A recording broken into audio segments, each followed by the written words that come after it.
Começa agora o Carreiras em Curso, um programa produzido e apresentado pela Ucampro Minas, no seu tempo, do seu jeito.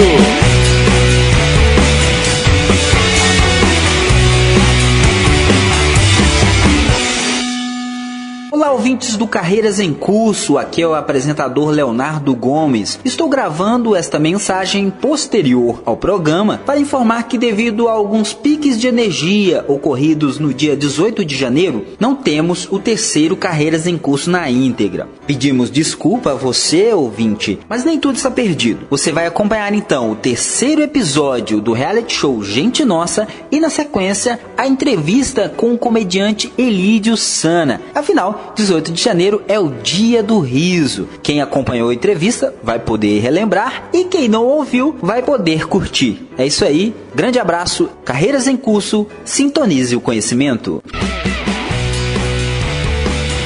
Carreiras em Curso, sintonize o conhecimento. O episódio anterior... Eu sempre quis entrar naquele casarão e de repente eu tive a oportunidade de entrar e ver como era tudo ali por dentro. E ali se tornou a sede da Ucampro Minas e aonde eu me tornei uma aluna da instituição. Eu busquei estudar, fazer um curso de pós-graduação pelo fato de pedagogia, para mim era pouco. Eu queria aprender mais. Finalmente eu estava fazendo o que eu queria, que era dar aula. Mas, no entanto, nesse período de 8 anos, eu tive alguns problemas com saúde e tive uma triste notícia, que seria obrigada a mudar de função. Começa agora o Gente Nossa. Gente Nossa, o reality show do rádio.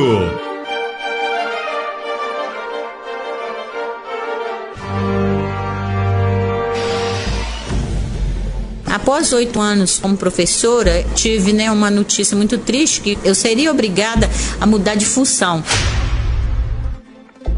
Eu não era o meu desejo, mas o motivo era a minha saúde. Eu tinha contato constante com giz e tinha uma alergia muito forte, no qual eu não poderia continuar, porque já estava afetando outras áreas da minha saúde e eu não podia continuar. Então, com isso, eles pediram uma pessoa que viria para a área administrativa para prestar um serviço na assistência judiciária que estava iniciando no município. E eu, conversando com meu esposo, e nós resolvemos que eu teria que sair desse local aí para prestar esse serviço na área administrativa.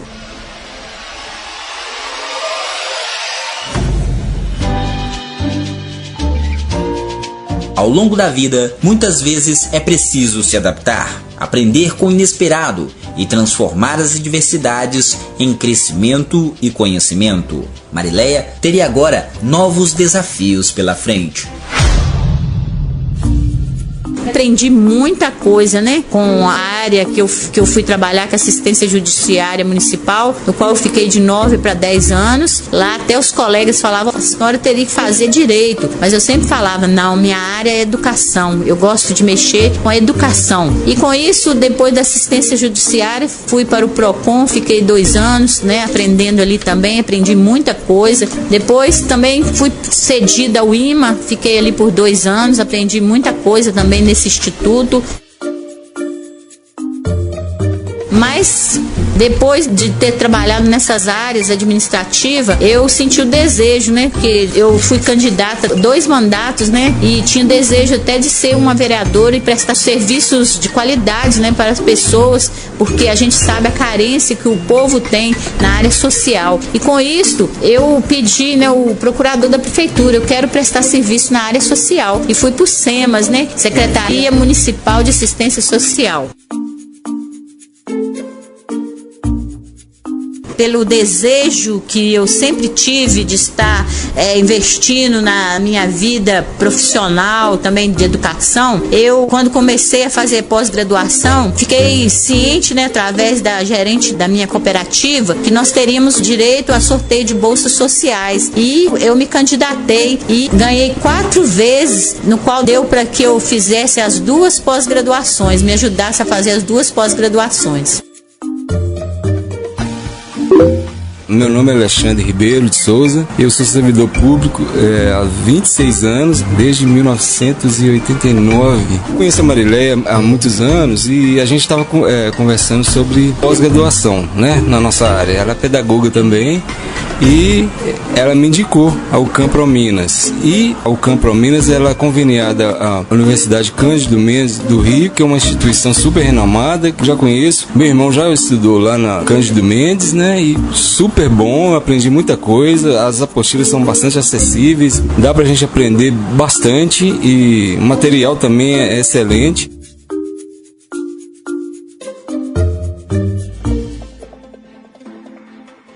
Após aprender muito em funções administrativas, quis o destino que Marileia tivesse que se adaptar novamente. Aí minha gerente me chamou e falou assim comigo: Marileia, vamos lá no local onde você vai ficar prestando serviços para nós. O desfecho da história de Marileia você acompanhará na próxima segunda, no último capítulo da primeira série de Gente Nossa, o reality show do rádio. Gente Nossa, o reality show do rádio.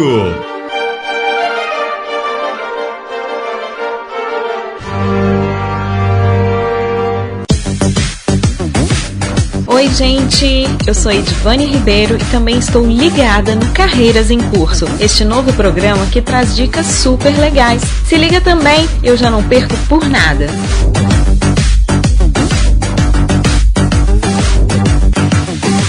Você deseja fazer uma pós-graduação e está sem tempo? Não seja por isso. Venha fazer uma pós-graduação EAD na Ucamprominas. São mais de 200 cursos nas áreas de educação, saúde, direito, engenharia, ambiental, social e MBA, reconhecidos pelo MEC e credenciados pela Universidade Cândido Mendes. Temos um excelente material didático preparado por professores qualificados. Na Ucamprominas, você faz no seu tempo, do seu jeito. Acesse o site ucamprominas.com.br, ligue 0800 283 8380 ou procure um dos nossos consultores em sua cidade. Carreiras em Curso. Sintonize o conhecimento. O programa Carreiras em Curso recebe no Dia Internacional do Riso o comediante Elídio Sana, integrante da companhia Barbichas de Humor. Elídio, é um prazer, uma satisfação ter você aqui participando do nosso programa Carreiras em Curso. Boa tarde. Boa tarde, prazer é todo meu. Elídio, vamos começar com uma curiosidade. Qual que é a origem do seu nome? Tem alguma coisa a ver aí com Terça Insana, Elídio Sana? Começar com a brincadeira aí, a origem? Não, eu não sei, né? A verdade é que eu não sei e é até um pouco cômico talvez isso. Mas eu não sei porque meu pai tinha esse mesmo nome e ele também não sabia por quê. Então aí quando eu fui perguntar pra minha avó era muito difícil falar com ela porque ela era surda. Então eu fiquei saber por que o meu nome é esse. Mas eu convivo com ele há 31 anos e tá tudo bem. Como surgiu os Barbichas, né? Vocês já são amigos de infância, de escola. Como teve a ideia de vocês três se juntarem e vamos montar um grupo de teatro? Como foi isso? Foi tudo muito orgânico, na verdade. A gente se conheceu adolescente ainda na escola e lá na escola mesmo nós participamos de alguns eventos fazendo esquetes cômicos e isso foi ficando mais frequente e quando saímos da escola a gente acabou querendo continuar fazendo aquilo que nos dava prazer e era uma parte bacana da gente trabalhar junto, como um hobby, claro, até que o hobby aos poucos foi virando profissão. Aquelas brincadeiras de escola, né, que a gente sempre faz, vocês resolveram levar a sério e como profissão, né? Não, na verdade as brincadeiras de escola ficavam a parte disso, né? O momento, ainda na escola, quando a gente fazíamos as apresentações, elas eram apresentações mesmo, em eventos da escola, né? As brincadeiras de escola eram só para atrapalhar o professor mesmo. Legal. Agora, você sempre pensou em ser humorista ou você já cogitou aí outra profissão? Como é que é a questão da sua formação aí? Na verdade, eu passei a cogitar isso à medida que eu fui trabalhando com isso. Porque não é algo que... Na verdade, desde que comecei a fazer comédia mesmo com os meus amigos, ou até quando eu contava piadas no colégio, é uma coisa que vem ao seu horizonte, mas ela não é muito plausível, né? porque principalmente quando eu era adolescente, isso era muito menos plausível. Existiam os humoristas, você podia contar nos dedos da mão, porque eram os que apareciam na televisão e eram os que tinham alguma relevância. E já tinham mais de 20 anos, né? E todos eles já eram velhos, por assim dizer. Então eu não era velho, eu não podia ser humorista. Mas esse horizonte foi se abrindo na minha frente à medida que a gente foi fazendo essa trajetória que foi bem paulatina até a gente conseguir ter uma relevância com os acessos da internet, que aí virou uma carreira mesmo, porque aí a gente conseguia viver disso, né, e não ser mais um hobby. E você parece que tem uma formação na área de exatas, não é isso? Eu cheguei a cursar, não concluí. Cursei 6 anos quase. Poderia ter concluído, né? Não física, né? Eu estudei física, que era algo que não tinha nada a ver realmente com a área com que eu trabalho hoje. Mas até por segurança minha, eu acredito que tenha decidido isso, porque realmente ser humorista é algo que, para você investir todo o seu tempo e esforço nisso, você tem que ser bastante maluco. Eu era só meio maluco. Por isso fez física, né? Que é pra ficar completamente maluco. E quais são as suas influências dentro do humor e do teatro, Elídio? A gente sabe que no início vocês faziam muito sketches do Monty Python, né? Pesquisando e tal. Seria só o Monty Python ou tem outras referências no humor, no teatro? E a principal referência para vocês aqui dentro do Brasil, aqui, né? A principal referência talvez seja essa mesma, né? Mas a gente acaba sendo influenciado por tudo que a gente convive, assiste, vê, desde que a gente é criança. Então a verdade é que o artista ele vira uma esponja, né? Que a gente diz, o artista é poroso. Então muitas vezes eu me vejo pensando o humor num estilo palhacístico, como um Chaves, sabe? De tanto que eu assisti Chaves.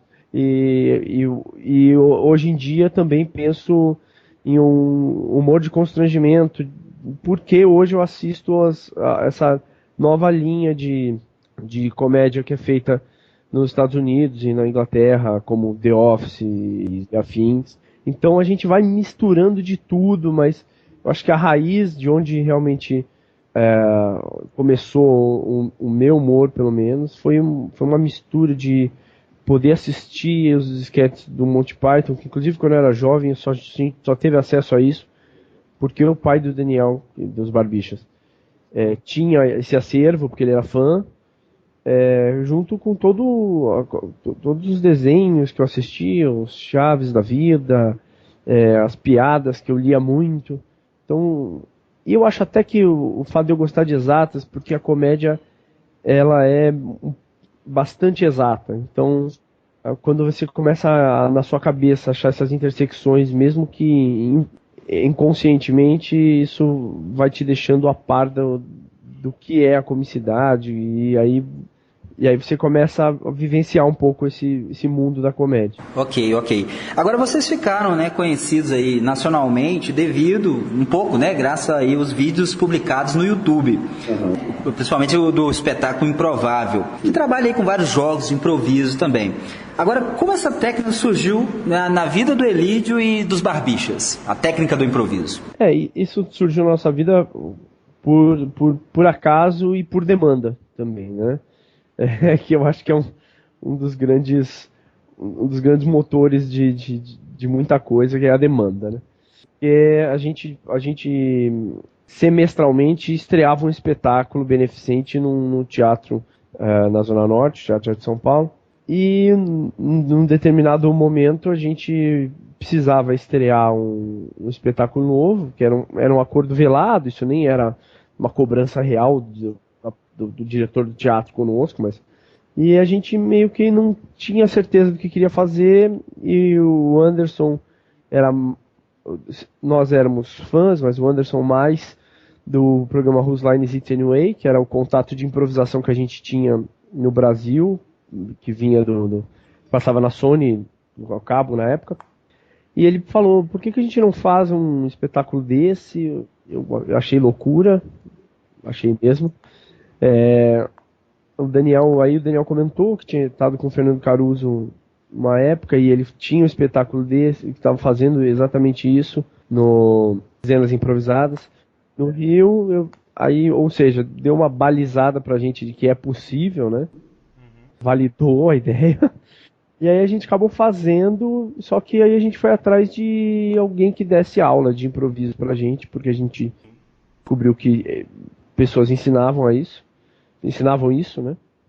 E aí a gente começou a entrar nisso e não saiu mais, porque aí começamos a fazer aula, começamos a entender que tem um universo inteiro de improvisação que acontece, que nos Estados Unidos isso vem desde a década de 70, borbulhando, e aí a gente, por aí foi. E a ideia de filmar essas peças e jogar no YouTube, nessa plataforma que acabou dando publicidade, né, nacionalmente para vocês. Então, a ideia de filmar, ela veio naturalmente porque a gente sempre filmava as nossas apresentações. Até porque o Daniel e o Anderson cursaram rádio e TV na faculdade, acho que eles queriam experimentar, né? Culpa deles então, né? E também porque a gente não tinha um diretor externo, então às vezes pra gente ter noção do que a gente realmente tinha feito em cena, a gente precisava assistir depois. E aí a gente filmou e fez e a gente produziu nesse primeiro improvável que a gente apresentou já, um DVD para tentar pauta em teatros, para poder continuar o projeto, né? Mas a gente já antes tinha vídeos nossos que estavam na plataforma YouTube e em outros players, inclusive da época, que sumiram todos quase. Então a gente resolveu também colocar o improvável, até num canal à parte ao nosso, que a gente tinha na época, no YouTube, e foi daí que o público começou a acessar e não parou mais. Eu lembro que quando eu conheci, foi bem no início assim, que vocês apareceram. Eu assisti, acho que todos os vídeos que tinham sido publicados. Só tinha 2 anos de improvável, mas já tinha um monte de vídeo já, porque 2 anos de vídeo é bastante. É muita coisa. E você falou que assistia os vídeos, né? Era até interessante para vocês assistirem um vídeo para ver o que vocês poderiam melhorar, corrigir, né? Que isso é importante para o ator. Então, o improviso, para fazer o improviso dessa técnica, precisa de muito ensaio, né? A gente chama de treino, porque como a gente não ensaia algo que vai acontecer, né? A gente treina, porque a gente não treina o que vai acontecer, a gente treina a gente mesmo, né? Nós tentamos nos preparar para conseguir continuar. No fundo é esse o nosso serviço, é continuar. Dependente do que esteja acontecendo, você tem que seguir aquela história. Quase simular situações que talvez podem acontecer algum dia, né? É engraçado, isso sempre acontece, porque quando a gente está falando sobre isso, quando com quem a gente está falando não estudou improvisação, se a gente estuda que ela é bem específica, a pessoa pergunta, mas isso, às vezes você tem uma situação que vai acontecer na frente, né? Que aí você tem registro, já fiz isso. Mas a verdade é que não, a gente estuda para conseguir sempre ter uma tela em branco e começar a pintar do nada. É para isso que a gente treina. Então, e na verdade o que é mais legal, existe gente que improvisa sozinho, monólogos de improvisação, mas o que eu acho mais legal é realmente a improvisação coletiva, e essa realmente parece ensaiada, porque, caramba, como é que um cara disse uma coisa e o outro já respondeu, porque é para isso que a gente ensaia, ou no caso treina, né? Tem uma tela em branco, a gente pinte juntos, sem saber qual é o desenho final, a gente vai pintando e no final tem lá uma paisagem com um barco e uns pássaros, e você fala, já deviam saber o que era. Não, a gente começou a fazer traços e foi enxergando juntos o que estava acontecendo e chegamos no resultado final. Ok. Agora, todos os seus trabalhos, as suas peças, elas levam essa marca do improviso ou não? Não. Nós também temos um espetáculo de esquete que a gente faz menos frequentemente, né? Mas que a gente circula com ele, e temos alguns outros também, e agora temos também vídeos de sketches na internet que a gente está subindo, que é uma série nova no nosso próprio canal do YouTube, e que são cenas escritas e ensaiadas, e algumas filmadas, outras executadas em teatro, que não são de improvisação. Em breves é questão de esquetes. Esquetes do palco, e temos uma série de esquetes também em vídeo que a gente chama de websérie de esquetes, não tem um nome específico. Mas está no nosso canal youtube.com/barbicha. Ok. As experiências na televisão, né? Da internet para TV, né? Vocês começaram assim no quinto categoria da MTV, passou pela Band no É Tudo Improviso e por último participaram do programa Tomara que Caia na Rede Globo.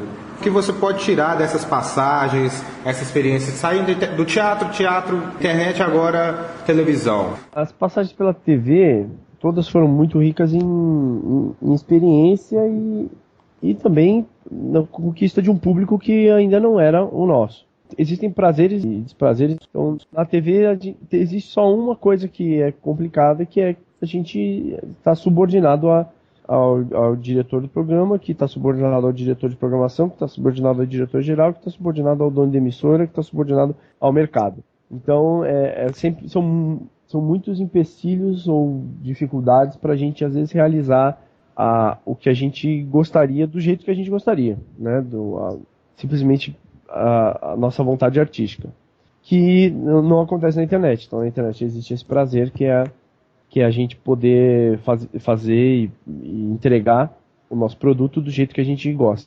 Mas a TV ela é muito legal porque ela é um outro universo mesmo. Então a gente tem a possibilidade de trabalhar tanto com uma estrutura que é gigante, quanto para um público que muitas vezes não nos conhece, e fazendo parte de um projeto que é muito mais do que só a nossa visão. Então é muito legal fazer TV. Mas também é muito legal a gente ter a liberdade que a gente tem fora dela. Então, só um meio, né? É mais um meio da gente trabalhar, mais um lugar pra gente trabalhar. Agora, hoje em dia, né, Lídio, se discute muito aí, tanto na internet, na televisão, se discute muito sobre o que é politicamente correto e o que é incorreto dentro da comédia. O chamado limite do humor aí e tal. Como você enxerga esse cenário aí? É engraçado porque esse foi tema de muitas entrevistas, sempre, né, a gente... Entre os comediantes, a gente, quando se junta, muitas vezes a gente faz a piada e falar sobre os limites do humor.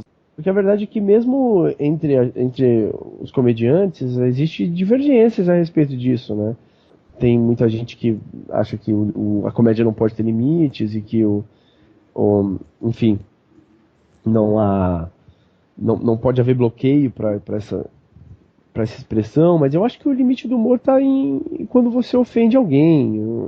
Então, a gente busca fazer um humor que não ofenderia ninguém, ou pelo menos que não...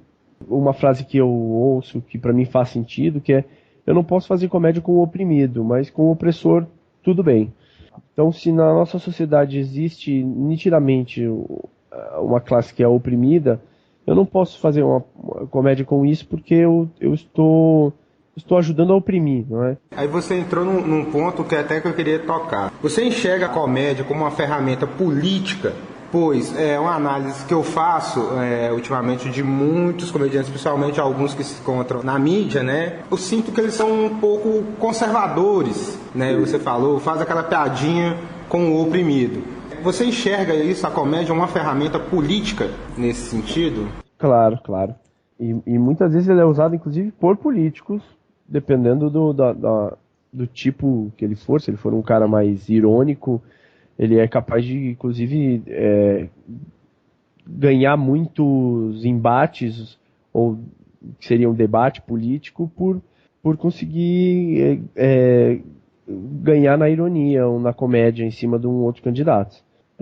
Agora, os comediantes são ferramentas políticas, com certeza. Eu acho que, na verdade, quase tudo porque a política é o nosso dia a dia. Vivemos na polis, então fazemos política, não tem jeito. Tudo que nos envolve, desde a conversa do bar até um sketch, uma cena, ela pode ser encarada com viés político.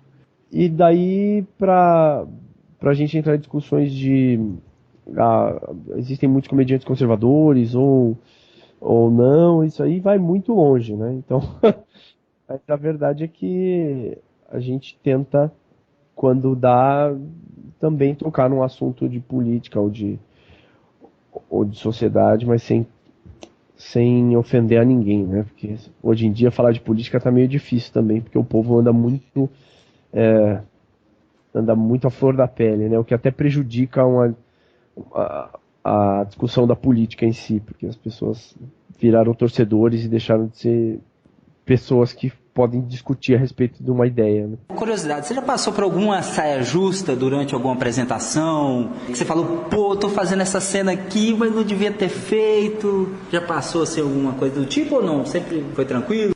Quando tá escrito, eu já sei o que eu vou fazer, muito dificilmente eu vou entrar numa cena que eu vá me arrepender. Em improvisação, pra gente isso não acontece, porque a gente está sempre suportado pelos colegas ali, e quando a gente está em alguma dificuldade, pra gente é muito prazeroso, na verdade, que o público vê a gente fragilizado e o público adora quando a gente está em dificuldade mesmo, real. Vocês usam isso como piada também, né? Também. Muitas vezes a gente se coloca numa situação ruim só para poder sair dela, e o público, quanto mais difícil é de sair dela, mais o público tem prazer em assistir.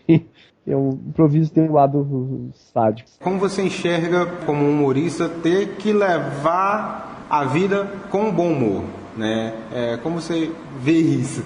Assim, como humorista, porque provavelmente você também tem os seus momentos que está mal-humorado, né? É engraçado porque os humoristas em geral se dizem até mal-humorados, né? Até por a gente ver e analisar um pouco o cotidiano, as pessoas, a sociedade, para poder pensar e escrever e agir, eles acabam em geral sendo meio mal-humorados, porque acham a sociedade é um pouco ridícula, então isso acaba dando um bode nas pessoas que têm essa consciência. Mas eu particularmente sou bem-humorado, eu não tenho problema então as pessoas acabam não me cobrando que eu seja bem-humorado porque eu faço comédia, porque eu já sou. Mas eu acho que tem alguns colegas que passam por isso, que as pessoas acharem que ele tem que ser muito engraçado e gente boa, gente fina o tempo inteiro, só porque esse também é o trabalho dele, né? Então, vamos para os contatos, né? Deixar os seus contatos, seus canais aí, nas redes sociais, site, YouTube, Facebook, pode ficar à vontade. Deixa aí para os ouvintes da Rádio Educadora. Bom, para todos os ouvintes, então, da Rádio Educadora, é muito fácil achar as nossas redes, é só digitar Barbichas no Google que vai sair tudo. O site é barbichas.com.br, youtube.com/barbichas, Facebook é /barbichasfb, se eu não me engano, mas eu acho que se procurar Barbichas vai sair igual. E o Twitter é /barbichas, Cia Barbichas no Instagram, e é isso. Já que a gente está falando de improviso, né, Elídio? Será que a gente conseguiria improvisar aí, você com a gente, algum jogo, né, de improviso aí que a gente pode fazer aqui no rádio? O que você sugere pra gente aí? Eu nunca fiz sozinho improvisação, né? Por exemplo, o Jetson até estava dando uma ideia aqui antes, aquele jogo do troca, né? Explicando aí pro ouvinte, tem um dos jogos que vocês fazem, os barbichas fazem outros da improvisação, que é o troca, né? Fala uma situação ali, e aí tem que trocar um personagem ou por alguma situação. Será que a gente conseguiria fazer essa no rádio? Vamos tentar? Vamos fazer assim, já propor vocês irem encerrando e eu vou falando troca, porque... aí no caso seria pra gente então, né? Ótimo. Pode ser, vamos fazer essa então, vamos brincar. Vocês vão improvisar então, aí toda vez que eu disser troca nesse seu encerramento do programa, vocês mudam o que vocês estiverem falando pra alguma outra coisa. Vamos lá então. Carreiras em Curso. Sintonize o conhecimento. É isso aí, então, conversamos com o grande Elídio, humorista e integrante dos Barbichas. Foi muito interessante, né, Jedson, a conversa. Isso mesmo. Conversamos com a grande personalidade aí, que vai participar do Big Brother, inclusive.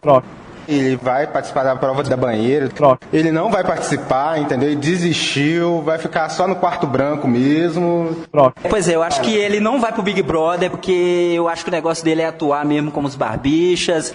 E no Dia Internacional do Riso, eu acho que nada melhor que ficar com a entrevista do Elídio Sana. Troca. Nada melhor que ficar com o Carreiras em Curso. Troca. Acho que é Daniel Nascimento que a gente conversou, não foi com a Elide Sana. Melhor pra vocês, viu? Grande Elidio Sana, valeu Elidio, até mais, um abraço. Até mais, gente, abraço.